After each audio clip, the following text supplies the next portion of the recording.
Por trás de cada evento, tradição e paisagem de Goiás, tem muita gente trabalhando. E atrás dessas pessoas tem o programa Impulso Goiás do Governo do Estado. O Governo de Goiás está investindo 546 milhões de reais para fortalecer a economia dos municípios através de eventos culturais, turismo e fomento a pequenas empresas. Impulso Goiás. Mais empregos, mais renda e mais oportunidades para os goianos. Governo de Goiás. O estado que dá certo. Oi, meu nome é Bárbara Noleto, eu sou repórter do jornal Opção e hoje eu estou com o professor, autor e agora personagem da própria biografia, Plínio Martins. Muito bom receber você aqui, muito obrigada. Um prazer, obrigado. Então, Plínio, eu queria primeiro que você se apresentasse para quem não te conhece, falasse um pouquinho sobre sua trajetória, como que você chegou aqui. Bom, eu nasci aqui no Tocantins, na cidade de Piuns, que, para quem não sabe, é uma homenagem ao mosquito. Então já começa por aí. E passei minha primeira infância lá, depois minha família migra para Brasília, essas coisas.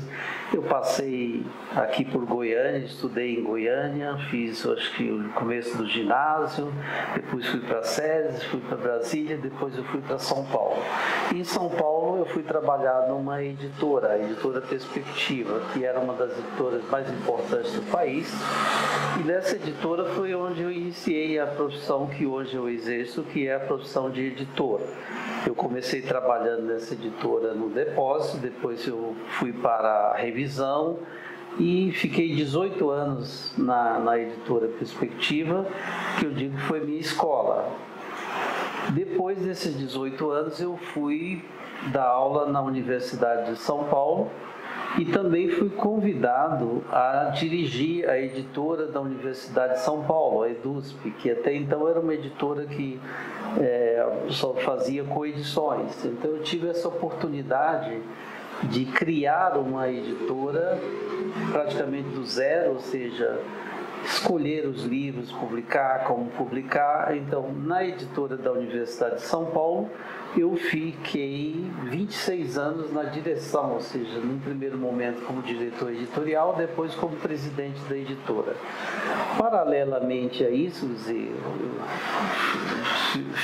sou professor do curso de editoração da Escola de Comunicações e Arte da USP, onde eu dou aula até hoje, que a gente pretende formar os editores para exercer essa profissão que é muito pouco reconhecida, mas ela tem uma importância. E paralelamente, quer dizer, pensando no futuro, quando eu me aposentasse, estivesse indo trabalhar, eu criei a editora a editora Ateliê, que era para minha esposa ter um emprego e meus filhos também, né? Infelizmente eles fizeram outras opções, são mais inteligentes que o pai, não quiseram a editora. Então eu estou tocando de alguma forma, na medida do possível, com minha mulher e um corpo de funcionários bem pequeno. Então, em poucas palavras, a trajetória é um pouco isso. Sair daqui do Tocantins até chegar em São Paulo e trabalhar com um produto que eu jamais imaginei na minha vida que eu iria trabalhar, que era fazer livros. E dos anos 90, quando você começou, para cá, o que mudou no mercado do livro? Olha, o mercado do livro, a gente costuma dizer, é um mercado que vive sempre em crise. Desde que o livro é livro, se você for ler a história, ele sempre foi um produto que já está sempre em crise, ou seja, é difícil vender, é difícil comercializar. É claro que muda com a tecnologia, com a internet, tudo isso muda. Mas o processo de se fazer o livro, ele desde que começou a fazer o livro, você tem alguns procedimentos que são humanos, quer dizer, a seleção, a preparação, a revisão, que é onde eu me envolvo, onde eu faço. E é claro que eu me inspiro, às vezes, até o meu grande modelo de editor é o Aldo Manuzio, que foi o editor da Idade Média, do Renascimento, melhor, quer dizer, que era o editor que hoje eu gostaria de ser, quer dizer, ele selecionava, ele editava, ele comercializava, ele fazia todo o procedimento. Eu sei editar, mas não sei comercializar. Então, o que é hoje o grande desafio do livro é você onde distribuir, fazer com que o livro seja o leitor. Apesar de hoje todas as comunicações, de todas as facilidades, as redes sociais, o livro continua sendo um produto difícil de você fazer chegar ao leitor, fazer com que ele realmente tenha. Até porque acho que o livro é numa sociedade, você começa a ler ou tem mais interesse quando você satisfaz suas necessidades básicas, que não é o caso. No Brasil ainda tem a metade da população, ainda não tem esgoto, 50 milhões praticamente. Então, como é que ele vai desejar ler um livro se ele está preocupado em se alimentar, está se preocupado com a moradia, ou seja, as necessidades básicas? Então, tem essa dificuldade? Tem, mas o livro, ele ajuda as pessoas. E eu acredito que a gente tem que trabalhar por ele, porque a gente sabe que ele forma as pessoas. E eu, de alguma forma, minha formação é em cima, de fato, do livro. Quer dizer, eu devo tudo ao livro. Ao fazer o livro, ao ler o livro, ao comercializar o livro, coisa que eu não sou bom. E essa biografia ela foi escrita pelo Ulisses Capozoli. E qual é a relação de vocês? Há quanto tempo vocês se conhecem? Como foi esse processo? Bom, eu conheci o Ulisses quando eu editei o livro dele, chama Antártida, na EDUSP, logo que eu comecei a trabalhar na EDUSP. E o Ulisses é um jornalista que, digamos que, dos antigos, que cultiva muito realmente o lado cultural das coisas.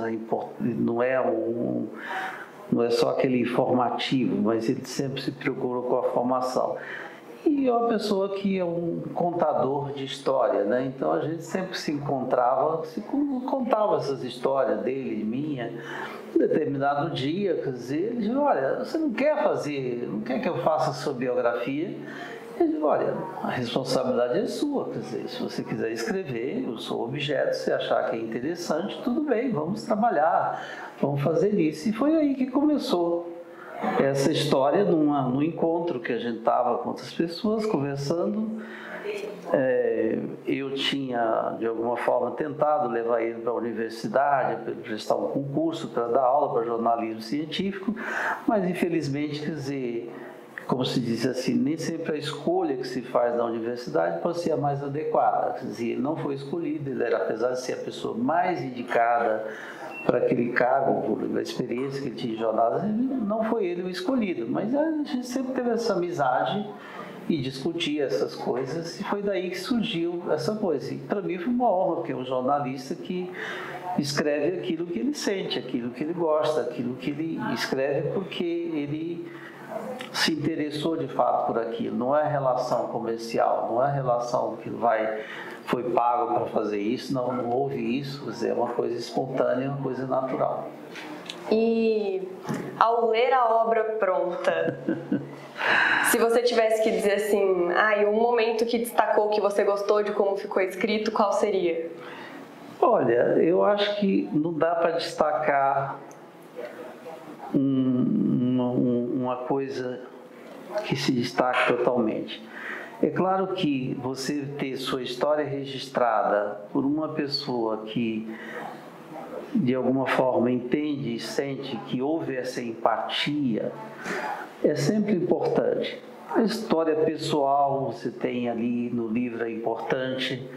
Você vê que uma pessoa que às vezes falo até para meus alunos, quando eles querem, dizem assim: como é que você se transforma no editor?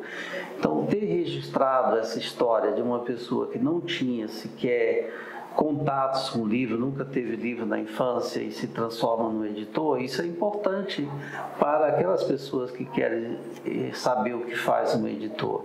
Ao mesmo tempo, é uma oportunidade que a gente teve de homenagear os outros editores, seja o brasileiro ou o estrangeiro, que de alguma forma colaboraram para o desenvolvimento do livro.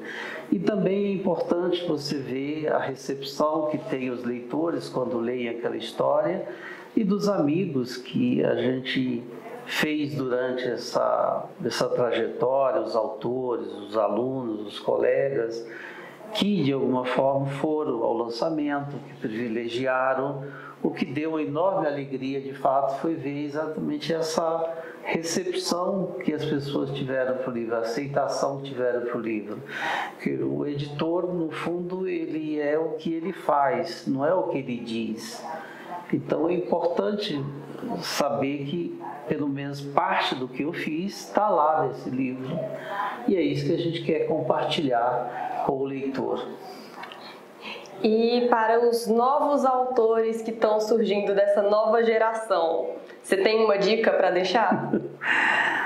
Olha, quem quer ser autor tem que escrever. Ele não tem que se preocupar se vai ser editado. Escrever, eu acho que é uma coisa que é da própria pessoa. Aquele autor que fica mais se queixando que para que vai escrever se não vai ser editado, ele nunca vai ser um autor. Primeiro ele tem que exercitar, quer dizer, ele tem que saber que são milhares e milhares de livros que são editados por dia e que tem que escrever algo diferente. Ele tem que escrever algo que o público tenha necessidade. Eu imagino realmente o conflito de quem escreve, porque todo mundo tem uma veia poética ou quer ser poeta, mas ele primeiro, para escrever, ele tem que conhecer toda a área que ele está fazendo. Se ele vai ser poeta, ele tem que conhecer os poetas e saber o que ele está fazendo diferente dessas pessoas.